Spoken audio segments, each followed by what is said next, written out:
So like, can someone please tell me what this is? What am I supposed to do with this? What is good, fashion people? It is your curly hair brown boy, the Prince, and welcome back to another great video. So in today's video, I'll be telling you guys everything you'll be needing to study fashion design. I'll be going through all the tools, books, and equipment that you'll be needing. So if you guys are ready, let's hop right into today's video. Okay guys, to get started, so we're gonna go through 3 different subjects, right? We're gonna go through design, patterns, and garment construction. So these are the main subjects that you'll be needing tools and equipment for. So firstly, we'll be starting with design. So as you can see here, I have my little design toolbox. As you can see, this is the creative design. And so I got my toolbox with most of my tools from the college that I went to, Livestock. It's right here. So this is a really nice toolbox to keep all of your stuff in. It's also good to have more than one to separate your subjects. As you can see here, I have 2. This is my garment construction toolbox. So the tools that you'll be needing is, firstly, I got a pencil. This is just a standard click pencil. Mine is a 0.5 lead. Guys, this is just what you'll be needing when you do your first sketches, throwing your ideas down on paper. You don't need anything too fancy, just a standard pencil will be fine with I got some refills here, 0.5 refills to go with it, and I got an eraser. And that's pretty much the basics of it. That's just standard, what you can find at any normal office shop, right? Then I have a scissor, so you'll be doing a lot of cutting, and this is my paper cutting scissor. I have a small one, but I also have a really big one. It's actually in my garment construction toolkit, but this is completely fine. So when you're making mood boards, you're gonna need to cut out lots of paper, stuff like that, and you'll need a glue stick as well. I don't have a glue stick here, but you'll also be needing a glue stick. Now when it goes into fashion illustrations, right, then you'll be needing some Copic markers. So depending on what type of illustrator you are, will depend on what type of art supplies you'll be using, right? So I have Copic markers, I have some pencils, and I also have some gouache paint. So I don't really use gouache paints. I don't really paint much. You can even buy watercolor paint if you want, but I don't really use gouache paints or watercolor paint. I mostly use my Copic markers and my pencils. So these Copic markers are really good. I really like them. I enjoy using them a lot. They're actually so great. So I have like the basic skin tone colors here. I have some peaches, some browns, some dark browns. I have a gray as well. And I'm really trying to get more because I enjoy using them so much. They're so smooth. The illustration looks so beautiful when you use them. And then I use some pencils as well while I'm using Copic markers. So I use my pencils for like some detailing and just to color in some extra parts, do some shading and stuff like that. That's what I'll use my pencils for. Then we have some fine liners right here, fine liners. So you can use fine liners. You could use maybe a black gel pen, or I would say you could use like a fine marker, but I would say maybe a gel pen instead. So to replace these fine liners, you could always buy like a gel pen. So these fine liners I use for fashion illustration. So once you put your idea down on pencil, on your paper, and now you're ready to make that illustration, right? You'll first use pencil, right, to get it all done, and then you'll outline everything with these fine lines. So these fine liners are really good. The brand of this is Centro Pen. They've been working amazingly, really smooth. I really enjoy using these fine liners, and they work so well when I'm doing fashion illustrations. So you'll also be needing a ruler. I have a grid ruler right here. You'll mostly be using a grid ruler for your patterns, but it's also good to help when you're doing your fashion illustrations. The grid ruler makes it really easy to make lines, to be really accurate in your shapes as well. So a good ruler is part of the package. And that's pretty much everything you'll need in terms of tools for creative design. These are all the basics. I know there are a lot more tools out there that can do a lot of other things, but today I just want to talk about the basics that you will need to just start doing fashion design at any sort of fashion design college. So guys, now we'll be moving on to the books that you need for creative design. So right here I have a big A3 book, right? And this is what I will normally start doing my first sketches on. I have, where is it? Here. I have this template of about 5 figures, and I'll put it under the paper, and I will start my sketching with this. So have this big paper where you can do multiple designs next to each other. It helps your ideas flow, and then you can go compare designs. You can look at all your ideas pretty much next to each other to get a better sense of what you want, what you don't want, building on to previous designs as you go along. So I think this is really nice. It's also really nice if you want to do like big mood boards, working with ideas, mind maps. This big paper can be really useful. Right, the next one I'll be showing you. Okay, so now I have another Expressive book. This is a pro art book, and so I will use this to do my final designs. I will still be in the creating process, but once I finished developed my idea, right, from the big book, I've done all my designs, got a better idea of what type of design I want to do, then I'll come here and I'll make a single one. This is normally the step I do just before I make my fashion illustration, and as you see, it's really clean, well detailed, and pretty accurate to probably what the final design is going to look like. Okay, now we move on to the last one. Boom! This big book. So this is a bleed proof pro art A3 book.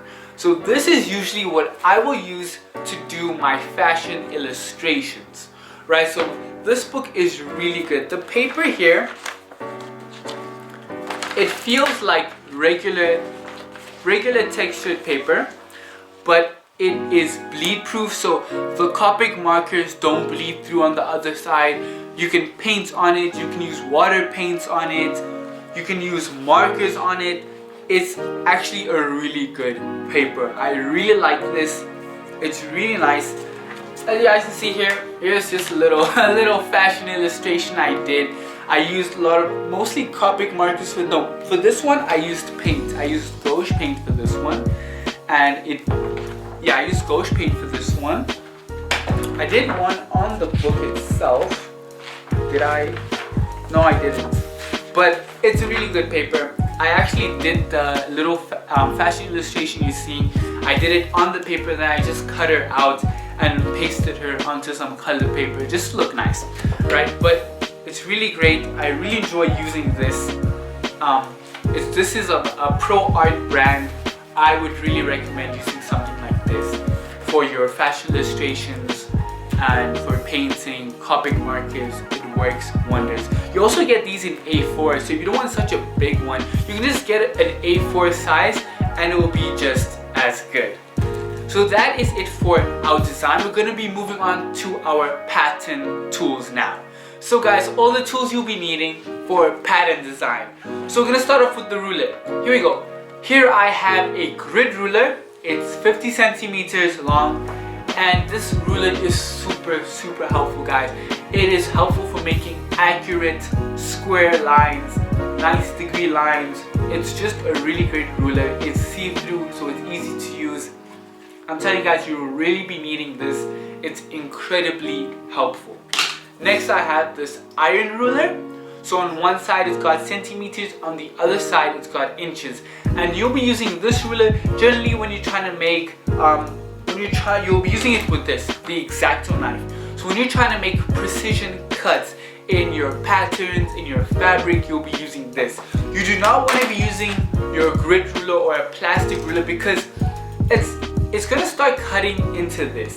And I feel like we all know, we've all experienced when we had those plastic rulers and the one side was so chipped and cut, and after you draw a line, the line it's a squiggle. You know, it's got all these squiggles and little curves in it and stuff. So that's why you will be needing this iron ruler. Don't use your grid ruler, guys. Don't do it. Get one of these, it'll be so much easier. Now we have a curved ruler. So you'll be using your curved ruler when you are doing your patterns. So when you are, let's say, doing pants, when you're busy sewing pants and you're trying to get the inside curves of them, you'll be using this for a lot of things. A lot of patterns, dresses, pants, all sorts of types of designs that you'll be using. You'll probably be needing this curve. I've used it a lot of times and it is quite helpful. Next, you'll be needing pencil, right? So this is pretty much the same type of pencil from before. Standard click pencil, nothing too fancy. I have a red pen. You will be needing a red pen. You'll be needing it for making your grain lines and just a whole other bunch of markings and stuff like that. And I have a blue or black pen will do as well for writing down the names of your pattern pieces and all other sorts of stuff. So I got glue. You will be needing glue. You'll be sticking your patterns together. You'll be overlaying them, all sorts of things. So you will be needing some glue and some magic tape. So I have magic tape right here. I'll take it out. And so this is magic tape. Magic tape is really great. It's super useful and you can actually write on it. Like you can actually write on it, and that's what's so cool about it. So when you're making your patterns and you're sticking it down, you can mark on it details, measurements, stuff like that. So this Scotch tape can be really helpful. I wouldn't say it's like absolutely necessary because you could always use glue, but I would say it's very nice to have. Okay. Next, you'll be needing some paper scissors. This is the larger paper scissors that I have. For patterns, you'll be cutting a lot. You will be cutting so much, so you'll need a nice big pair, sharp guys as well. Sharp, really sharp pair of cutting scissors. So these are mine. I also got an eraser and I have a measuring tape. You'll be needing a measuring tape. Now, I already guys showed you the X-Acto knife and explained with the metal ruler what the X-Acto knife is for. And then we move on to some other stranger things. So this tool right here is called an awl. I did not know that until yesterday when I was looking through my tools and I saw this, previously known as hole poker. Ah yes, the hole poker, and that is all it does and all it's good for. So you use this when you're doing patterns. So you usually use it to mark the ends of darts. So you just poke a hole through it. That's all it does. It just pokes holes. You also use it maybe for fabrics and stuff. I've used it to poke holes in fabric when I if I'm trying to need to make a cut, I just use this and then cut through it. So yeah, it's not useful for anything except for poking holes. So that's what the awl is. Then we have this strange looking thing that looks like a punch, and actually is kind of a punch. So this is a notcher. I almost forgot the name, but I didn't, so that's good. That's a notcher, so I can show you quickly what it does. It makes notches. So you use a piece of paper, pull it, and you just punch it. You can see that little hole right here. That's what it is. That's all it does. It just makes these little holes. So you'll be using this for patterns. These notches are usually just markings or indicators or all sorts of things when you're using your patterns, pleats, and all sorts of stuff. So that's what a notcher is. Do you really need a notcher? No, not really. Like, I could make that with a scissor if I tried. Like, let me try.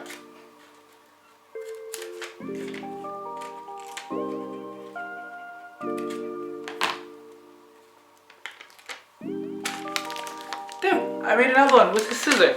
So if you're only looking to buy the essentials, you don't need a notcher.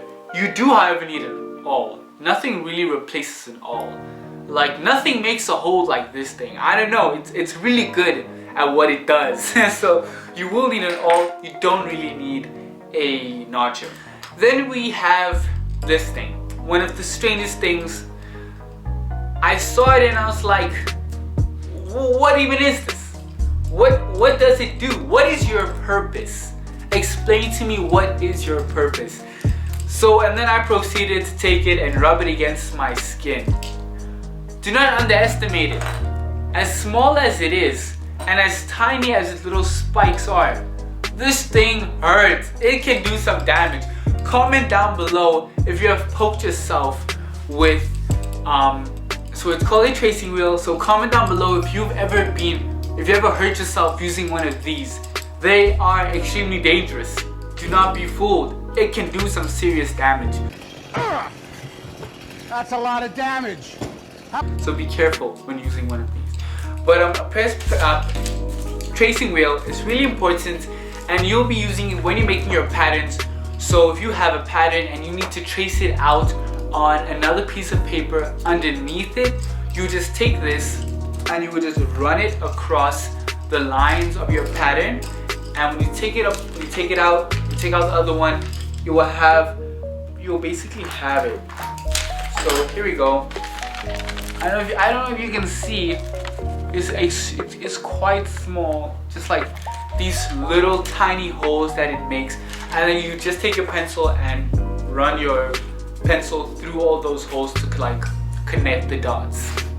Yes, connect the dots. We play connect the dots when we make patterns. It's just a game of connect the dots. So that is your tracing wheel. And then finally, you'll need a cutting mat. So like I said, you'll be using an X-Acto knife, and you do not want to be cutting on tables or any sort of wooden, plastic, or any other type of surface, because the X-Acto knife will go right through it and you will have all these cuts in your table. So you do not want to be doing, but you do not want to be doing that. So that's why you have a cutting mat. Guys, get yourself a cutting mat. There's so many different types of ones. I also have a really big one, but that's put away, but I'll take it out and show you now. So guys, something else that you'll need for patterns is brown paper. So brown paper is usually what you use to make patterns. There's also like specific pattern paper which have these dots, or some of them have numbers or something like that, and has this grid basically, which can be really useful for making patterns, but that can be a bit costly. So alternatively, you can just buy brown paper. I use brown paper to make all my patterns, and most colleges, fashion design schools, in classes they will have brown paper. So they have like a big roll of it, and you can buy it in bulk. You can buy like a big roll, you can buy them in meters. So it's very useful to get this. I used to steal pattern paper all the time. I will be honest and admit it. I would go into class, when the moment the lecturer leaves, you see me at the brown paper just like rolling it, unrolling it, taking this, like unrolling as much as I can. And then I do this, and then I do exactly this. I just like fold it, squish it, put it right in my bag. Put it right in my bag. I take so much pattern paper home, so that when I was at home and I actually needed to do patterns and work on stuff, I had enough. And it's been lasting me. Even after I finished, I still had enough, or had quite a bit to last me a period of time to not buy any brown paper. So yeah, that's a tip for you guys. Steal pattern, no, don't steal. I do not promote stealing whatsoever. That's all the tools that you'll be needing for patterns. So for patterns, I don't have any books or anything like that, but I do have some files. Let me get them out. So I would suggest getting some lever arch files. Here's one right here. Some lever arch files, and then just buying a bunch of paper slips. Those paper slips that go in them. Because once you've made your pattern pieces, you obviously need to keep them. You should never throw them away. right? You keep them and you can just put them in a file, in a nice filing system. You can write on the plastic what it is, or get yourself some stickers, what you call those little like white stickers, and you can write down what that pattern is, and that's a good way to keep and organize all your patterns. So I would recommend buying at least, let's say like 3 of this. You'd use maybe 1 for your patterns and maybe another one for your garments. And so these half-scale samples that you make, you can also put them in a plastic sleeve and file them for future reference. So you'll need at least 2 or 3 of these. Okay, so those are all the pattern tools. Now moving on to our garment construction tools, right? So first you'll need some pins. So I got a little box here of a bunch of pins. You'll probably buy pins more again because pins get lost so easy. Like this thing was full, like it was really full of pins, and then I just lost a bunch, and people borrowed a bunch, and just a bunch got missing. So you'll probably be buying more, but you just need some pins. So mine are flat heads. You also get ones that have the glass tips, different colors, yellow and red. Then I have these big fabric scissors. So these are incredibly sharp and they're really good at cutting fabric. It is, well, that's what it's for. So of course it's really good at it, but it's really good at cutting fabric. You do not want to be cutting paper with your fabric scissors. It will damage it, it will make it go blunt. And fabric scissors, you could buy yourself a good pair of fabric scissors. They can last a really long time, because once they start getting dull, you can go have them sharpened and just continue to use them for as long as they last. So I've been using these for about a year now. They've been doing really well. They are still in incredible condition, still really sharp, and I'm pretty happy with this. I'm not sure what the brand of this is. Mundial is the brand of these scissors, Mundial. So they're pretty good, and you want a nice big pair, guys. You really want a nice big pair. You don't want to be rocking around with these little fabric scissors. It's going to be so difficult when you're busy cutting your fabric. Next, I have this metal pin cushion, in a sense. This is a metal pin holder. So you do get pin cushions, right? Which you guys can buy. I don't have a pin cushion because I have this, but a pin cushion basically is like a little ball. You have ones for your table. You even have ones that go on your wrist, right? It has fabric, and on the inside is like, I don't know, some sort of like a sponge, I guess. And you just poke your needles in there and it holds your needles for you. But I really like this one, right? So it's super useful, as you see on my pins, and it just gathers it all magnetically. So when I'm busy working with my pins, I just like, maybe I'm unpinning something, I just throw them all on the table, and now I'll just take my metal pin holder, and I'll just go around the table and we'll just pick everything up one time. Or while I'm sewing, I can just use this and just throw them on there. I really like it. Keeps all the pins, nothing rolls off or falls off, anything like that. So these metal ones are really nice. I would highly recommend this. Pin cushions, I don't know, like there's so much work and they kind of outdated. I just say these things are the future. It's the future of holding pins and stuff. So metal one. I have a little thread cutter here. So this is a small standard thread cutter. It's really sharp. I even use this sometimes for picking out seams and stuff like that. Also very useful. But I do have a seam picker, which is self-explanatory. It picks the seams. So any standard seam ripper is completely fine. This is the one that came with my kit, and it's okay. It does what it's got to do. And lastly, I have some tailor's chalk. So this one is a bit different to regular tailor's chalk. Normally it's just a block like this of chalk, but mine, let me get some. Okay, and then I can show you on my shirt actually. So this tailor chalk, it has a little gear type thing here at the end where the chalk dispenses from. So if I can show you guys, I just hold like this and I would just run it across my fabric. You can hear that. And if you guys can see that little line, there you go. You see, that's the chalk. So yeah, comes up nice and easy. So I really like this one. It's easy, it's not as messy. Because normally when you work with tailor's chalk, because it's just a big thing of chalk, you get chalk all over your hands, and then wherever you put it down, this chalk, if you're working with the fabric, sometimes the normal chalk can break. So I really like this, and inside this is just some chalk powder. There's a bunch of chalk powder. It's very accurate as you're doing your lines. I think this is really great. You can also get yourself a fabric marker. So I had a fabric marker, but it finished, it dried out and stuff. But a fabric marker was great. I really recommend getting a fabric marker. One of the two or a combination of both is great. Okay guys, so I just quickly brought out my sewing machine because this is something else that you'll be needing if you want to study fashion design, right?